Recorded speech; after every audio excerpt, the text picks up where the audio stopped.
Tomato, ಈರುಳ್ಳಿ, ಹಸಿಮೆಣಸು, ಬೆಳ್ಳುಳ್ಳಿ ಎಲ್ಲವನ್ನು ತೊಳೆದು ಇಟ್ಟುಕೊಳ್ಳಿ. ನಂತರ ಟೊಮೆಟೊ, ಈರುಳ್ಳಿಗಳನ್ನು 2 ಭಾಗಗಳಾಗಿ ಮಾಡಿ ಹಸಿಮೆಣಸು, ಬೆಳ್ಳುಳ್ಳಿ ಹಾಕಿ ಒಂದು ಬಾಣಲೆಯಲ್ಲಿ ಎಣ್ಣೆ ಹಾಕಿ ಬೇಯಲು ಇಡಿ. ಅದಕ್ಕೆ ಚಿಟಿಕೆ ಉಪ್ಪು ಹಾಕಿ ಮುಚ್ಚಿಟ್ಟು ಸಣ್ಣ ಉರಿಯಲ್ಲಿ ನೀರು ಸೇರಿಸದೆ ಬೇಯಿಸಿ.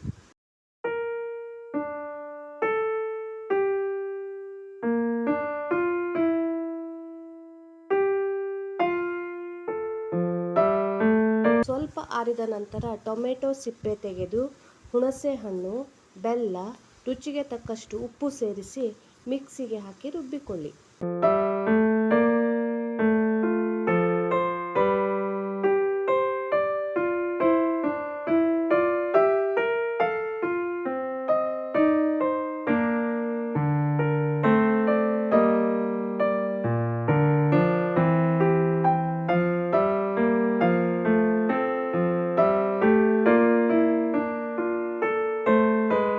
ಈಗ ಒಂದು ಬಾಣಲೆಗೆ ಎಣ್ಣೆ ಹಾಕಿ ಉದ್ದಿನಬೇಳೆ, ಕರಿಬೇವು, ಸಾಸಿವೆ, ಜೀರಿಗೆ, ಈರುಳ್ಳಿ ಹಾಕಿ ಒಗ್ಗರಣೆ ತಯಾರಿಸಿಕೊಳ್ಳಿ.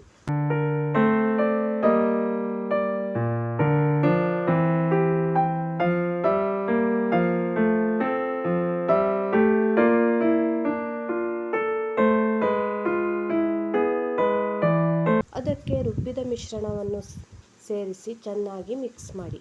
ಸಣ್ಣ ಉರಿಯಲ್ಲಿ 2 ನಿಮಿಷ ಮುಚ್ಚಿ ಕುದಿಸಿ. ನಂತರ ಕೊತ್ತಂಬರಿ ಸೊಪ್ಪು ಕಟ್ ಮಾಡಿ ಹಾಕಿ ಗ್ಯಾಸ್ ಆಫ್ ಮಾಡಿ. ಈಗ ರುಚಿಕರ ಟೊಮೆಟೊ ಗೊಜ್ಜು ತಯಾರಾಯಿತು. ಇದನ್ನು ಅನ್ನ, ದೋಸೆ, ಚಪಾತಿ, ರೊಟ್ಟಿ ಯಾವುದರೊಂದಿಗೂ ಸವಿಯಬಹುದು.